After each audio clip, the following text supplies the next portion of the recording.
when it comes to a breakup, like if we don't actually do the inner work to kind of face our pain and like work with it different and like understand what we do when we're faced with pain, what we'll end up doing is recycling our experiences over and over and over. This podcast was previously called Business from Within. But one of the biggest things I know in my life and the lives of people that I've coached and even my mentors, if you're not aligned 100% with what you're going to do, things just don't go as smoothly. Things are a little bit tougher. I gotta tell you, I think we've done 40 episodes as the Business from Within podcast, and I realized 90% of the results we see with working with people come from within. So many people become victims by saying, I need something outside of myself to fix myself. When the answer is in who you are, in yourself. You have the answer. And you know what? Dealing with relationship coaching, dealing with business coaching, at the end of the day, my heart aligns with from within more than it aligns with business from within. And I'd encourage you to ask yourself, where am I not aligned? And I'm gonna tell you right now, when you're aligned, you can go 10 times farther, 10 times faster, and it doesn't feel like work. The Business from Within podcast has been a lot of fun, but now it's called From Within. And it now touches the lives of people all over the place. Rather than just focusing on business, it's truly a catalyst for your life, your business, and relationships. Thanks for listening. Okay, guys, we're on the podcast called From Within. We have Kelsey Grant. Hi, everybody.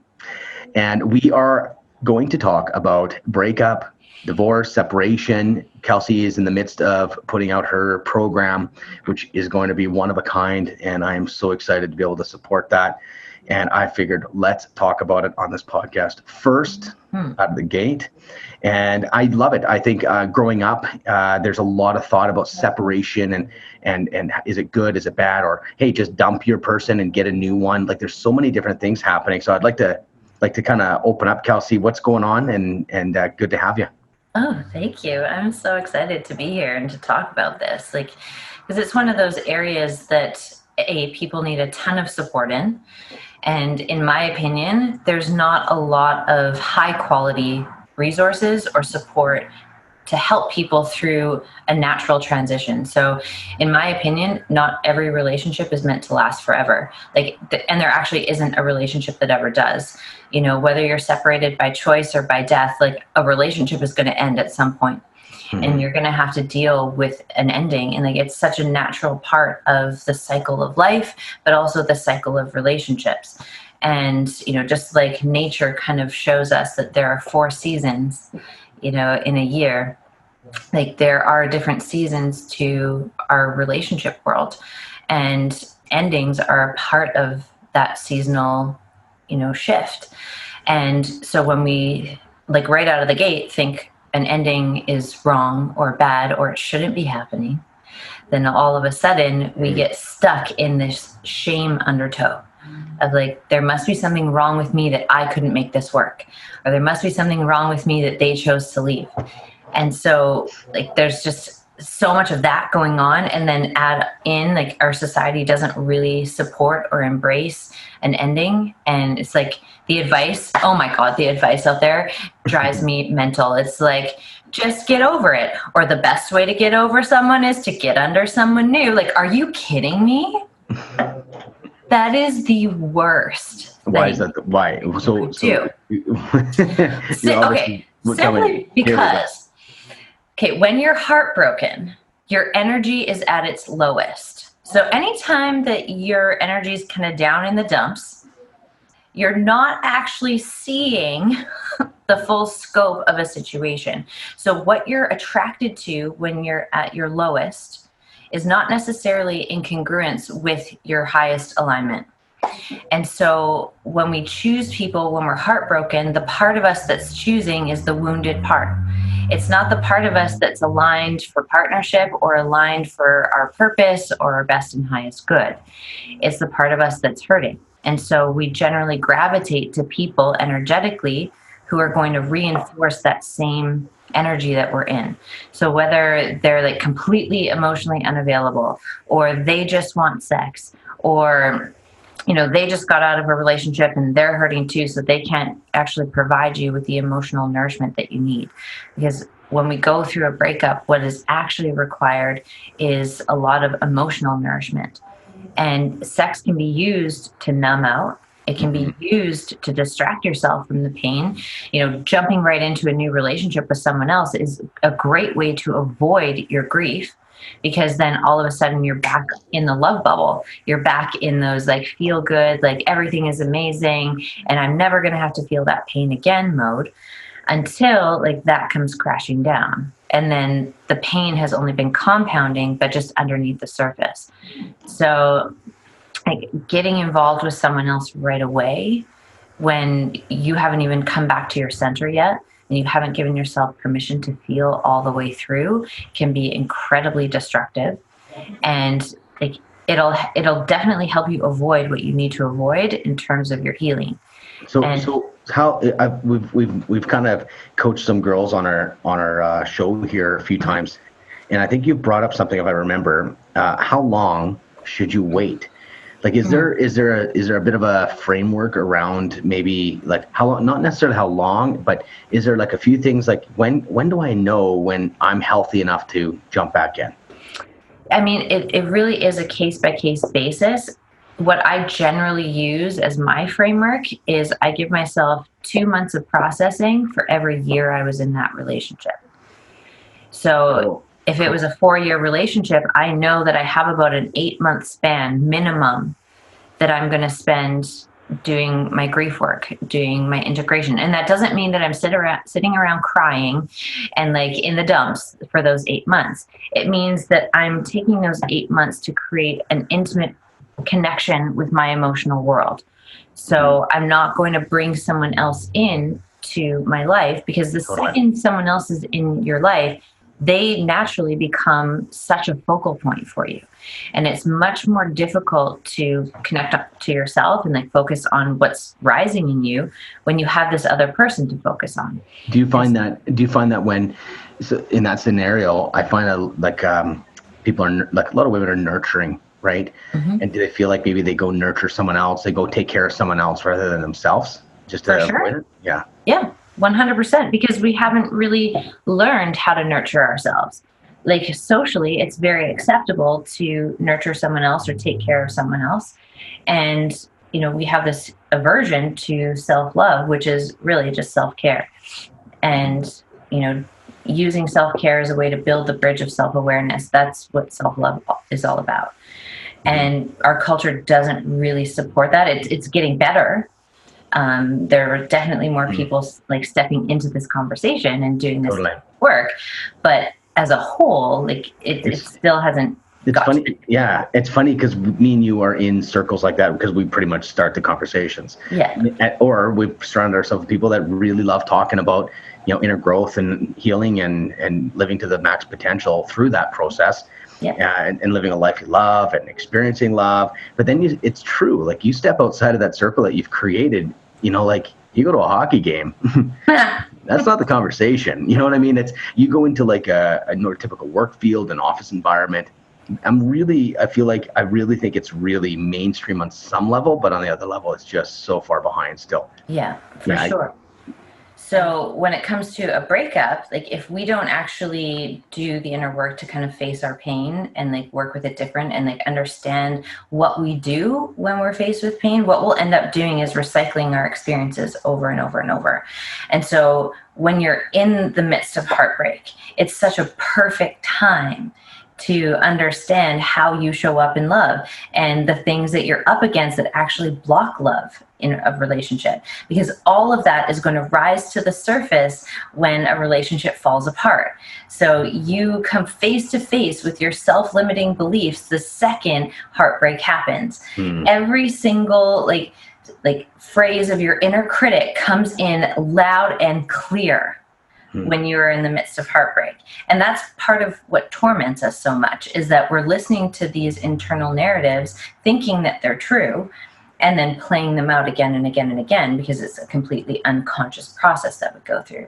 But if we stay conscious with our pain and we learn how to sit with it differently And what I mean by that is noticing what's rising. And if you're the one noticing what's rising, like, are you the pain? Are you that story? If you're observing the story, no, you're not. Like, that's some construct that's been imposed or that you've taken on or that you've made up. Either way, you can change it.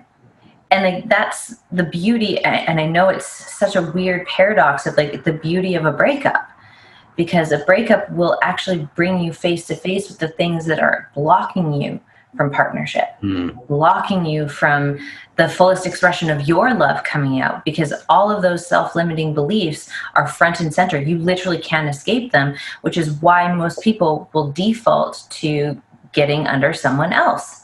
It's almost like they're facing the breakup makes you face yourself. That's what you're saying. Yeah. It's just and then if that's really a bad thing, you got to ask yourself, like, maybe I'm disconnected from myself. Like, maybe there's things in me that are sitting there that I've been telling myself a story for so long.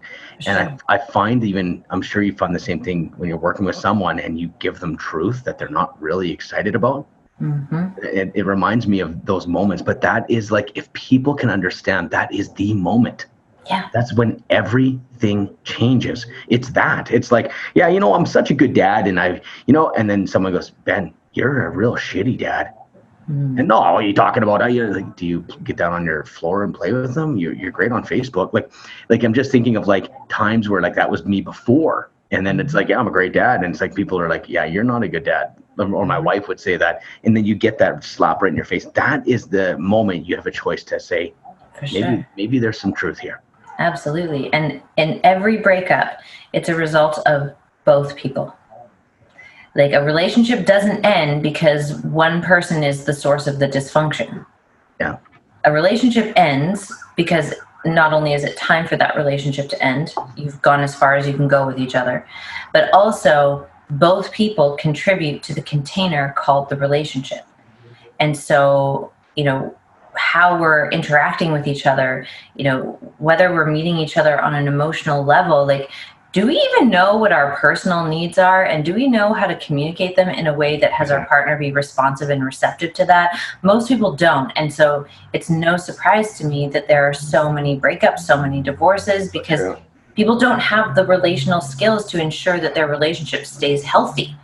And a lot of people have this whole set it and forget it mentality about relationships, where, well, once I just get the commitment, then we're good. Then we cruise. You've helped me so much with that, Kelsey. You've helped me, like, I don't know, it feels like yesterday, but it's been years now, I think. Yeah, it has. It really has. And it's like, man, do I understand women 10 times more. I didn't get it. Like, it's just like when Renee and I started working with you years ago, like we're done. It was like it's a miracle, and not really a miracle. It's just we worked our ass off and we wanted to be married. But to understand that, what you're saying is, I just wish that people can understand that it just takes time and investment. It really does. Like, it's not quick. What you're doing for this world, I have to say, like, I'm so, obviously, I got your back constantly, because I think it's a very, very important mission. I think you're the person to do it. Your courses are good. They're super affordable. And it is a pitch for your business, because I fully think that people absolutely can change. Renee and I have been affected by that huge, but I just hear you saying these things and I'm like, I remember that. You're like, no, Ben, like you would tell Renee, no, Ben, when he comes home and you're trying to talk to him, like he can't communicate with you until like there's a shift. Or Renee, when you're in male energy and then you got to go do your hair and you got to change before you get back into the family, now you can be a feminine. Like, I know that probably doesn't make sense to anyone, but there's so many things that I just naturally know now. But yeah, no, it reminds me of all of those conversations we had when Renee and I were breaking up. It was done. But here's a question for you. When do you fight for it? A little bit of a different angle, okay? Renee and I fought for it, and we're and so far so good. Like, we're in a better place than we've ever been in our whole life. Like, because there's that question. I see a lot of people are more into like, well, I'm gonna be me, like the new flavor, like old school. My parents, we stick together, doesn't matter. I committed. Now it's gone, I think, so far the other way that you dump and run. And I'm like, I'm kind of in between. Like, I'm good. Like, see you later. I will, but I'm gonna fight for this. That's so maybe I'm the problem, but I think when do you fight? Like for it. We fight all the time. Right? You fight all the time. Conflict is normal. But you fight. How do you know? You fight for the relationship when both people are willing to. That's the simplest answer. That's a great answer. We both wanted it deep down. You both wanted it. And so if one of you had been like, no, I'm out, I'm done, that you can't force someone to be in a relationship that they're no longer a willing participant of. And why would you want to be with someone who doesn't want to be with you? That doesn't make sense. Well, logically, but emotionally, it's certainty. It's not risking that this may be the best option, and there may be not, like, all of those fearful, insecure, like you said, you're getting hit right in the face with your insecurities. All of the stuff. And that's not even taking into account the emotional bonding and fusing that happens in partnership. So on a biological level, on an emotional level, you're fused to each other. And so that does interfere sometimes with that logical process of like, okay, this person doesn't want to be with me. So why do I keep pining over them? Why do I keep wanting to try and get them back? Well, because there's an emotional attachment that's been severed. And the same degree of bonding that happens with a mom and baby happens in romantic partnership. So when that partnership ends, when that connection is severed, it's the equivalent of a baby knowing on some level that its needs are not going to be met and it's not going to survive. So primal almost. Primal. And so that's why we need this education to be able to manage the discomfort of that primal fear rising up. Otherwise, that primal fear is going to literally hijack and sabotage your entire fucking life. Yeah. And it will have you be with someone who is not the best aligned for you. I don't want to say good, bad, right, wrong. Like, we're just talking about who is the most optimally aligned for you. That is someone who you have some shared values with, you have some shared resonance with, but also they're a willing participant in the relationship just as much as you are. Yeah. That's the best aligned relationship. And so the time to fight for it is when you have two willing participants who say, okay, I'm going to own my side of the fence. I understand that I'm part of the problem here. I understand that there's probably things in my blind spot that I'm doing to contribute to the mess we're in. And both people are doing that. But if one person is self-righteous and being like, no, it's all you, it's your fault, this is like, you're the reason that we're in this, well, that's not really workable. No. Because that's someone who isn't willing to own their side. So let's do a scenario here. Like, I've gone through that. It's all Renee, but it's just a process. It's a place in time. So again, we can go through those moments. It could last a month or two where you're like, it's you. And then it's like, you're not owning it. We go through that. So I think that's where also, I think it's how long do you fight for?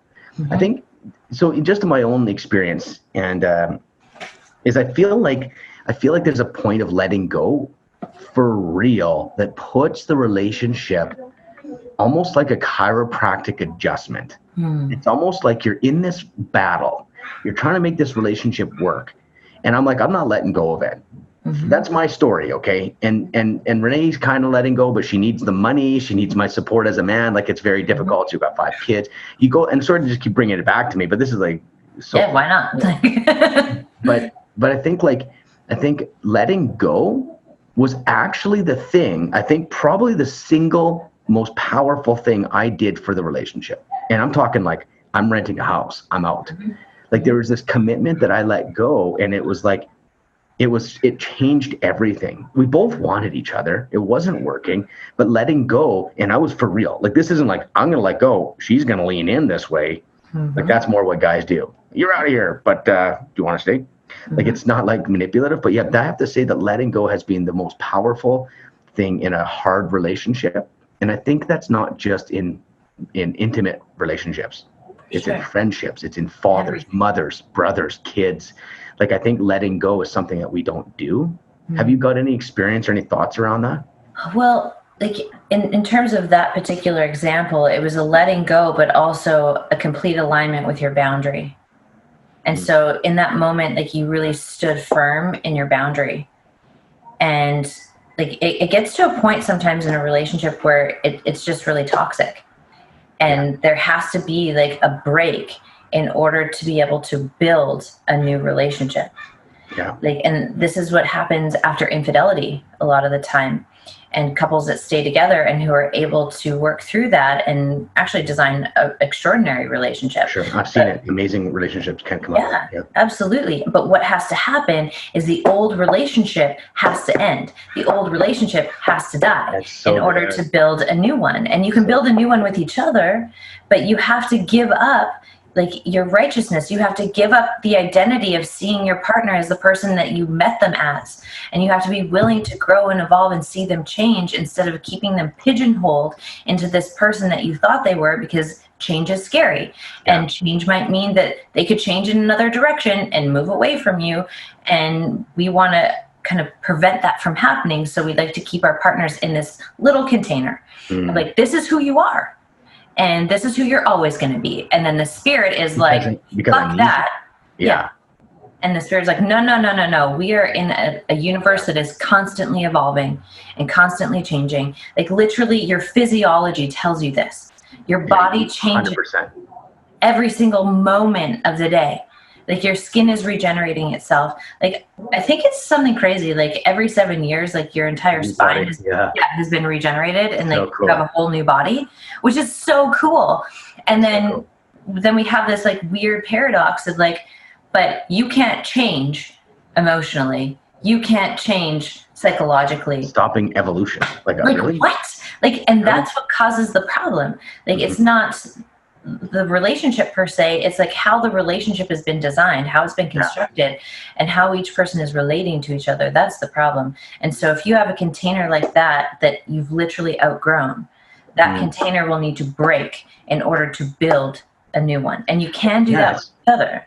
You know what? It's when you say that, it just gets me really excited, because the one thing that I've seen and even working with people, and not just my life, is that I think as we grow, I think relationships are amazing, especially the closest ones, because I'm going to grow and I don't match my wife anymore. So there's two options. Either she's growing and we match again, or I'm like, there's this almost like a calling. It's almost like if one person doesn't want to grow and the other one's growing. We run into that quite a bit, especially in personal development. The one person's like, I've now evolved. I'm not defensive anymore. I'm super happy with myself. And the other person says, well, that wasn't the deal. You were supposed to be insecure. You're supposed to follow me around and support the kids. Now you want to go do all this. And so what happens is a renegotiation. It's like, well, actually, I'm not that person anymore, but I like you. Do you want to stay together? Oh yeah, you're going to have to step up your game too, because you being insecure like that doesn't really match me anymore. And it's almost like we call each other out in a really healthy way. That's what I'm experiencing. I've seen other people experience it. And it's actually one thing that I think like you were just saying, like, it's like, I'm not that person anymore. That's beautiful, because it gives the other person, it almost puts a light on the other person's stuff, and they get a chance, to step up, and now you're evolving together. That's that dance that I think that we're designed for. I think we're built for that. Absolutely. And like, I know anytime that I've kind of stayed stagnant, I'm the most miserable. Anytime that I have experienced depression has also simultaneously been at a time of my life where I was trying to keep myself contained. I was trying to keep myself in this box and like not do this quantum leap that my spirit was like, yo, chick, it is time to level the fuck up. And I'm like, no, I don't want to pump the brakes. And you know, the best way to pump the brakes is get depressed, because then you're so consumed with that energy that gets so intense, right? So true. And so it wasn't until I started to see that correlation that I could take like these baby steps through that depression, and baby steps through to like, okay, I'm actually safe here. I can actually level up. Everything's okay. The world isn't going to end. Like, I'm supported. Like, it took so much self-soothing, and like the same skills that we need to learn in terms of self-soothing to maintain that constant progression and growth, and, you know, coming up against those primal fears, are the same tools that you are going to need to self-soothe in the heart of a breakup. Like, self-soothing is self-soothing, and you're going to need that tool whether you are single or in a partnership. because there are times in partnership where you come up against your edge. You come up against this old stuff and you're either tempted to cut and run, or like you fall into like these old habits or patterns or beliefs about yourself. And it's the tool of self-soothing, of being able to meet what's rising and meet it with compassionate witnessing and love and understanding, but also know like, okay, this is something that I'm experiencing right now. It isn't me. Like there's space between it. Like I'm having an experience of being lonely, or I'm having an experience of feeling rage, or I'm having an experience of this desire for resentment and retaliation. And can I hold that as the totality of my being, or am I going to reject that part of myself? Because if I reject that part of myself, saying there's something wrong with the feeling of retaliation, there's something wrong with the feeling of rage, there's something wrong with the which we're taught. sadness. Yeah. Even subconsciously. Then you reject it, and guess what happens when you reject it? It goes into your shadow, and then you actually act it out. Yeah, and it expresses itself somehow, right? It does. So if you can meet it in a self-soothing, like psychotherapy context, then it doesn't actually give space for it to come and morph through your behavior. So when it comes to like one question I had was, is that how like, do you find that when you're working with someone breaking up, how hard is it to for real let go of these people? Is that the process? Like, what's the process of like letting go for real, healthfully letting go of this person? Because I feel like people that are stuck, I see them, they're in love still. Maybe one person left and it's like 80% I'm out. It's like this weird, you know, and then actually, and I also would love to, before I forget, because I forgot 3 times already, is you have an amazing story about this, and we have to have this on this show. And like, I definitely want to talk about, so maybe just chat about letting go or whatever. And then I'd love to hear, you know, what your journey through breaking up yourself. Okay. I mean, yeah, that's a complex story. So we only got like 20 or 30 minutes here. Yeah. So in terms of letting go, it is a process. Like, it's not something that is instantaneous. It happens over time. But like, I wrote a song, actually, ironically, right after my breakup. And the lyric was, time doesn't heal if you fall asleep. So I stayed awake and I felt it all deep. Because time in and of itself isn't what heals it. Yeah. And people think, oh, just give it time, just give it time, just give it time. But it really depends on what you're doing with that time that determines whether or not you're actually going to heal, or if you're just going to repress it and suppress it and numb it. So it's an active thing, not like, let's wait it out. Yeah, like waiting it out is probably the worst thing that you could do. So time doesn't heal?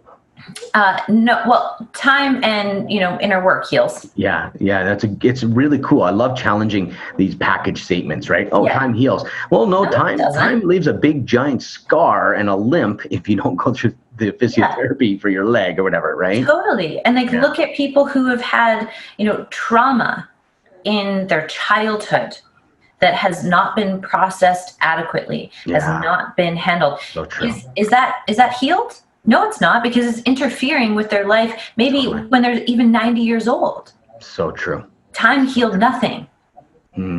Time just, you know, repressed it further and further and further, made you harder and harder and harder, build more and more walls. That's all time will do. Powerful. And so, you know, in terms of letting go, we have to, like, there's so many pieces to that. The first thing is like restabilizing your body.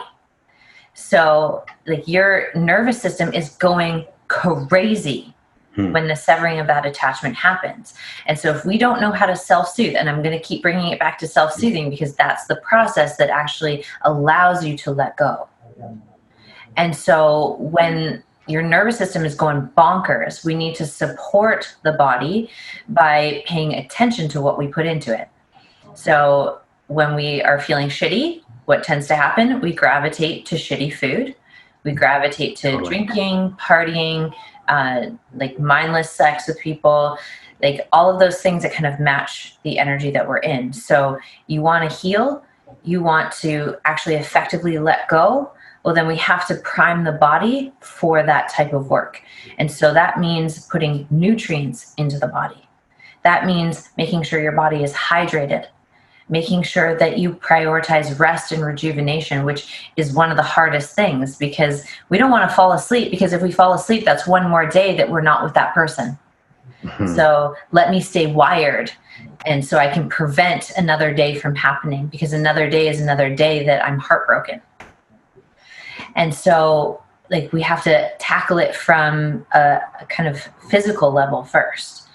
And then we move into like when we finally have some grounding with ourselves, then we move into the more emotional work of, well, who is this person for me? Like, what did they bring into my life that was a gift? But also, what was going on in this relationship that wasn't a yes for me? Because I can promise you, if a relationship ends, there were things for both people that weren't a yes. And whether those things were just like so far back, like that you've repressed, or that you haven't dealt with, or that you're in denial about, but they're there. And so part of the letting go is getting real and getting honest and taking honest inventory on that relationship, because it's so easy to romanticize a relationship and like just focus on the highlight reel of that relationship. And then in the wake of heartache, we forget all of those times where we didn't feel met, all of those times where our emotional world was maybe invalidated, all of those times where we felt we had to be someone that we weren't in order to stay. And so if we really get honest, when a relationship falls apart, there are always things on your side of the fence, even if you're the heartbroken one, that weren't actually working for you. And if you're honest with that, it helps you keep your center. It helps you in the process of releasing that person. And then we go into like a final stage of healing, which is, all about completion. And these like have multiple steps to them, but like this is kind of like the overview. And the last step is like the final act of love.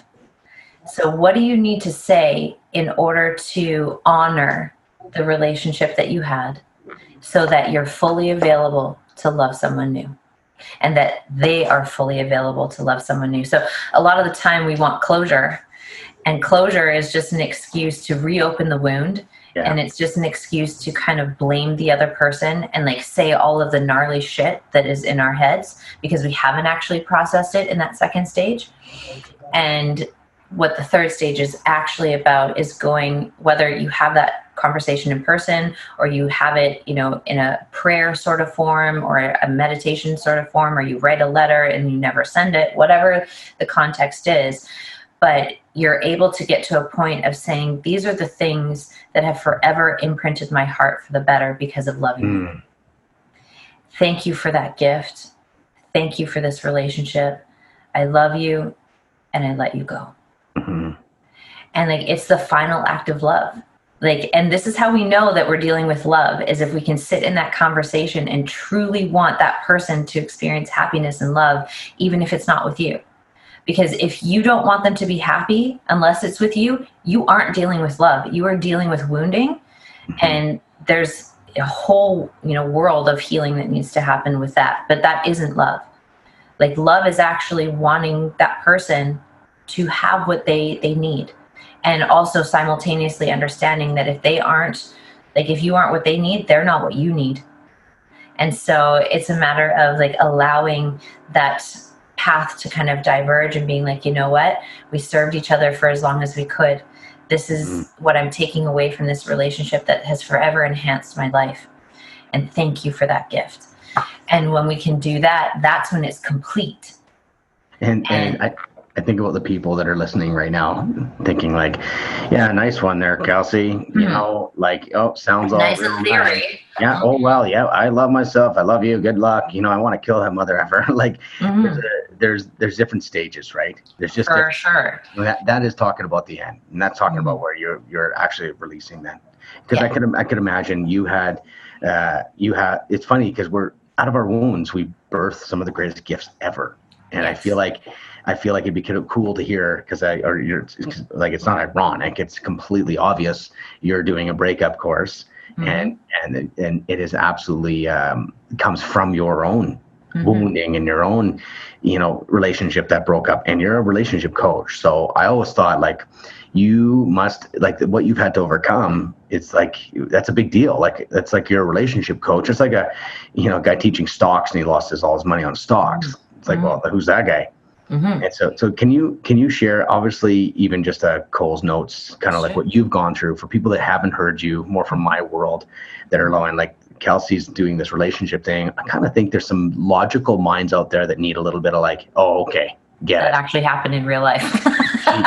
She's not just taking a book and rebranding it. It's like legit, right from your heart, love, wounds, and then putting it on the table for this course. Okay, so I'll try and make this as simple as possible. So my last relationship that I was in before the one that I'm in right now was one of the most pivotal relationships of my life. He was by far the greatest teacher that I've ever had. And by teacher, I mean, deliverer of contrast. But there was also a lot of love there, which is a hard thing for people to kind of make sense of. Like, how could there be so much contrast, but also love? And like, how could there be wounding, but also love? Like, welcome to being human. And so I remember we met, and we were at a pride parade party, and it was my friend's like all gay party. And all day. So I was literally dressed in a rainbow tutu, in a bathing suit, and like had been drinking tequila all day. So I was in like fine form. And we were at this party, kind of sitting in the living room, and all of a sudden I see every woman in the room turn like this. And I'm like, what is going on? And I look, and this guy had walked through the door. And like the immediate thought in my mind was, if everyone in the room wants him, I'm going to be the one to get him. Was that tequila or was that you? No, that was me. That was you. That was definitely me. As much as I would like to blame tequila on that was me. And so like that was literally like the starting of our story. It was starting from a place, not from alignment, but from a place more so of ego, of like landing the deal. Yeah. If I win this person that everybody else wants, what must that mean about me and my worthiness? To justify your value. Yeah. Yeah. And so we, started dating, and, things were great. And then a couple months in, like, I just started to get like this weird feeling about this chick that had come into our lives, and like, it just didn't feel right. And like, I got this hit when he went to meet an ex, and like all of these moments where my intuition was firing. And I was like, nope, I haven't been in a relationship for so long that I'm just going to step over that stuff. Yeah. Yeah. And I want love so badly that I'm just going to step over that stuff. And then 6 months into our relationship, he abruptly ends it, saying, I can't do this anymore. And like no real reason why, only to find out that he had actually, kissed one of these women, felt so guilty about it. And like his whole pattern had been to be unfaithful in every relationship he's been in. And so like, I kind of had that complex of my love will save him. I will be the one that changes that pattern for him. Yeah. And ironically, that is what ended up happening. But, it didn't have a happy ending for me, but it ended up being the truth. Like that was the truth. Like our relationship became the container for the transformation of that habit, of that pattern. But it wasn't without a shit ton of heartbreak, a shit ton of pain. And so we broke up. He started seeing this other chick, realized that wasn't what he wanted. And in that time where we were apart, I had like crashed emotionally. And I'm like, this doesn't make logical sense because we've only been together 6 months. But you built it, was it because you built it on a foundation from the start on something that was shaky?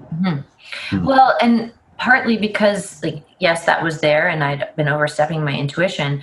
But what I started to recognize in the wake of that initial heartbreak with him was that I was now, like, because I'd done so much personal development, I was now at a place where I could hold space for myself to meet parts of my past that I had stepped over. Very cool. So pieces, like old relationships that I hadn't actually dealt with, that I hadn't actually processed, were now coming up for review. They were now coming up so that I could let them out. So the grief of my relationship with him ending was unproportional to the relationship because it was pulling up old undigested debris. And then, so I was like doing all of that work on my end. And then we ended up finding our way back to each other. And we're like, okay, let's kind of give this another go. He came clean about what happened with that chick. And I was like, okay, like that's a change of behavior. Like you've never actually done that before. And so perhaps this can work. And, you know, and I'm a very forgiving person. I'm a very accepting person. And, you know, that's part of my strong suit. That's part of my gold. That's part of what makes me so fucking effective in the work that I do. But dialed up too much, dialed up too loud can become my Achilles heel. Amazing. And so we got back into this relationship, and for a year and a half, it was fucking phenomenal. Like it was like everything that I had ever dreamed of. And like, I felt met, I felt cherished, I felt loved. Like we started building a business together. Like so many wonderful things were happening. And then he took a trip to New York, and I felt like the shift in my body while he was gone. And then I kid you not, the weekend that he was away in New York, my body started to change. My body all of a sudden started to put on weight. And I'm like, what the fuck is happening? I haven't changed any of my eating habits. I haven't changed any of my workout habits. And all of a sudden my body's out of control. Like I can't change it. And it just kept putting like these layers on no matter what I was doing. And I'm like, what is happening? And then it turned out that the weekend that started happening in my body was the same weekend that he started his affair. And it's so amazing. It's so crazy. So connected. It's unreal. And then so he had this online affair with these two different women for 10 months. And then that got revealed like 4 days before Christmas. And like, it was like heartbreaking. And even then I was like, you know what? My pattern is to cut and run. My pattern is to be like, fuck you, fuck this, I'm out. And having processed all of those other relationships where I did that, I'm like, maybe my, you know, challenge here, or like my lesson here, is learning how to stay with the discomfort, learning how to heal through something like this, knowing full well that it might mean that we're not meant to be together long term, but can I stay? Can I work through this? Can I meet this challenge in a way that I've never met before? Like, can I actually learn the true nature of forgiveness and unconditional love? And so I chose to stay, and we worked through, you know, or at least we attempted to work through that infidelity. And it was one of the things that began to skyrocket my career. So every time something shitty happened in our relationship, I had a fucking breakthrough in my business, because I was using that experience to catapult and using, like I was building on the things that I was experiencing personally. And, you know, it led to a TED talk on infidelity that has like, well, the last time I checked, it was like over 250,000 views. Let me link. I don't think I've linked that. TED. Send me the link, Kelsey. Okay, I'll send you the link. Link it to the show. Yeah, and let's just do a disclaimer. It is a very charged subject. Like, I talk about the gifts of infidelity. You know, like infidelity is one of those things that people have a lot of opinions about. Okay. So just buyer beware. So buyer beware. And also, like, there are a lot of gnarly comments on that post. Because like people don't, and it's totally okay. And I'm glad that there is, because it's sparking something. Yeah, when you 100%, we're not here to make everyone happy. We're here to make shifts, here make impacts and change our lives and blaze our own trail, and then maybe get permission for other people. And sometimes when you trigger someone and they go crazy, that's exactly what they needed. I've been doing this coaching thing for a long time, and I've been coached, and it's like, that's when I see the shift. When that reaction comes, please ask yourself, everyone listening, when you have a reaction, that is the clue to your breakthrough. That is where it lies. Listen to the reaction. Like, oh, what's there? I still use that technique today. As soon as I react, I go, holy shit, there's something I don't see. That is the worst feeling for me that I can have, because something's controlling me and I can't see it. That's the most insane feeling. Like, oh, wow. Like, no, I'm good. No, you're not. You're reacting. So listen to your heart. When you react, your emotions charge. You know there's a breakthrough right behind that. You got to lean into it. FYI, sorry. I love it. Actually, I'm Because not, sorry. Just it's so true. I'm Canadian. It's so true. And so it was one of those things that like catapulted me into that conversation of, literally stepping out onto a global platform and having a conversation about something that Exactly. I literally, like, if this was back in the day where, you could be assassinated for being on stage, I mean, it still happens, but like, like that is one of the things that I literally could have been Oh my killed for. goodness. Man, just imagine the women, just the title, the gift of it. Like, I know women who are so stuck for the last 15 years because one guy cheated on her. Like, we're talking like, well, they just, they're not just not good enough for me. I haven't found a guy that matches me. No, you're pretty fucked up. Like you're still hurt really bad. Yeah. Like, so I'm really, really, really happy you're doing this break. When you said I'm doing a breakup course, I'm like, yes, this is wicked. This stuff, and it's like, I love causing a bit of trouble in a good way that way. It does cause change. It does make shifts. It really does. Yeah. And like going through that experience, and like, I don't regret that relationship at all. Like, that relationship was like one of the best things that has ever happened to my life.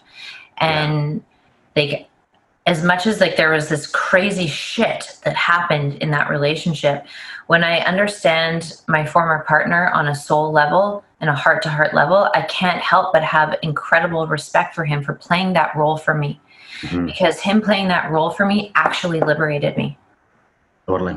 And like, if you can get, it's like an elevated thinking, an elevated soul. Like, there's that is the missing factor in so much, is that you just own it.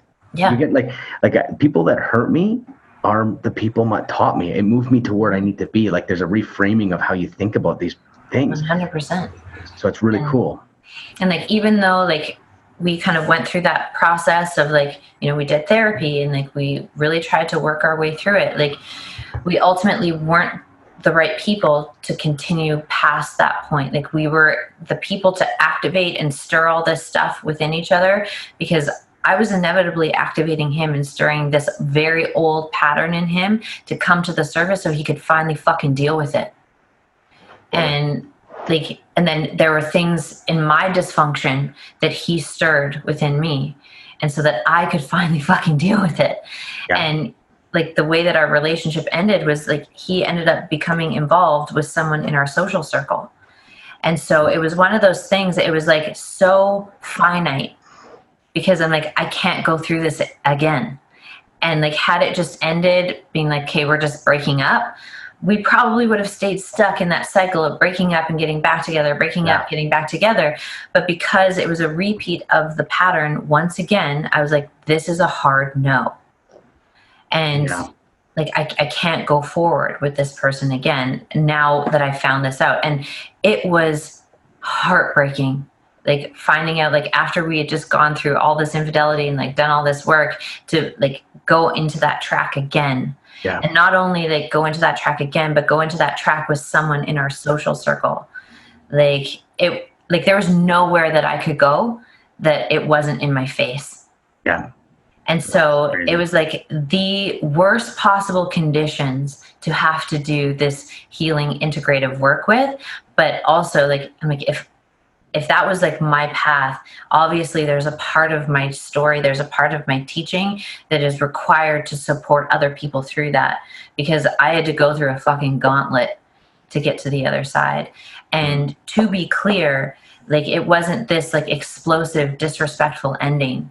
Like, him and I sat down multiple times to have conversations about what had happened and what was going on. Her and I sat down and had a conversation and talked through our shit, and came to the realization of like, yeah, we might not be best friends, but we can be respectful of each other and coexist in the same space, because we are in the same social circle. And so we have to talk about the things that are rising. And then him and I were able to have like an actual completing conversation, that whole like last act of love thing of like, this is who you've been to me. Thank you for these gifts. Thank you for contributing this to me. Thank you for helping me catapult my life, even though it was uncomfortable. And like, what I truly want for you is to be happy. And I can see that the two of you are actually much better suited for each other. And not from like this sarcastic, snarky place, but like actually like so aligned. And like, ironically, we were literally just at a weekend birthday, all of us together this last weekend. Crazy. And like spent the weekend, all of us in the same place. Beautiful story. And was able to like the three of us ended up on this walk together where I'm like, this is kind of weird, but definitely. Also really cool. Like, I'm not going to deep dive with them, but, there was like this level of respect with each other of like, okay, we had to play very karmic roles for each other. And like, thank you for that, because. Is he saying the same thing? Mm-hmm. He's saying that same thing, like, hey, you're my teacher. Mm-hmm. And her too. Like that's where we have common ground with each other. Like all of us share that similar context. And then like to be able to see that and like be so grateful for it, and also see what that made available for me down the line, because the relationship I'm in now. That was a spark that just happened in your eye. I just saw it. Yeah.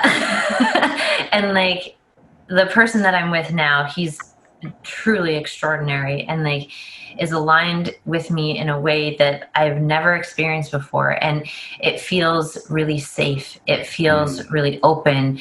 And like, there isn't that urgency to like do these things, these tactics to kind of keep him. It's like, no, we're both willing participants and we both really want to be here. And like, whoa, that feels cool.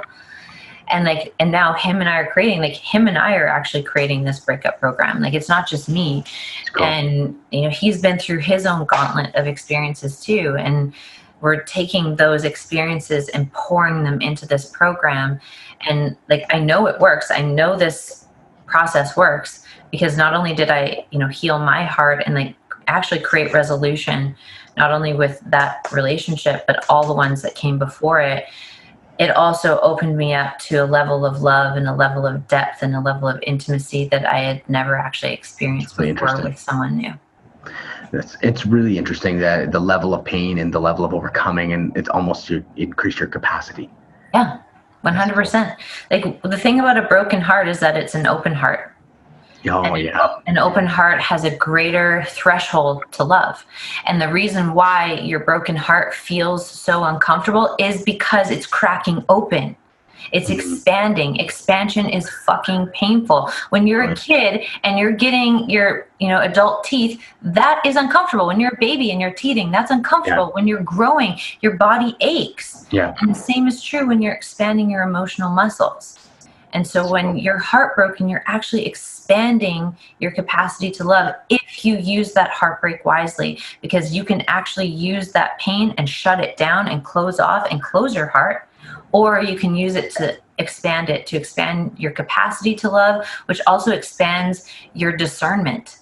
Mm-hmm. Like when you open your heart more, like you become more discerning. So we think by like opening our hearts, it opens us up more to be more vulnerably taken advantage of. But it does. It does open you up. You just have to, that's the truth. It's going to open you up for the negative. Sure. But you're going to miss out on the positive. Like it's just like, I don't want to drive my car because I might crash. Mm-hmm. It doesn't make sense. But Kelsey, you know what? We're kind of coming to about the time here.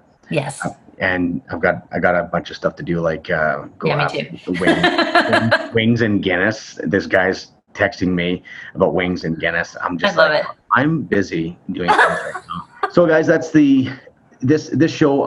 It's very close to my heart. I'm excited about it. Love bringing Kelsey onto the show. It's more our show.